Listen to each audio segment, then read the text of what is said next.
Lagi mong tatandaan, yung mga taong maraming pinagdaanan sa buhay, napakagagaling yan. Ang mga taong masarap kausap, substantial kausap, yung maraming natutunang wisdom sa buhay. And now, you are given this wisdom firsthand. Firsthand binigay sa'yo, ibig sabihin, kaya yan binigay sa'yo para mas maging strong yung wisdom sa'yo. Magiging strong yan dahil ikaw yung firsthand na naka-experience. Kumbaga, it's something na hindi tinuro sa'yo, pero kumbaga, dahil sa nangyari sa'yo, doon ka natuto, first-hand experience.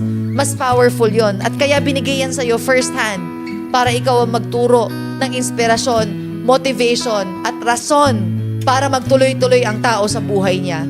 Naging failure man siya, okay lang yan. Ang importante, ngayon, you're willing to see yourself as a champion. Anong nagawa mong bagay that you feel like a champion in your life?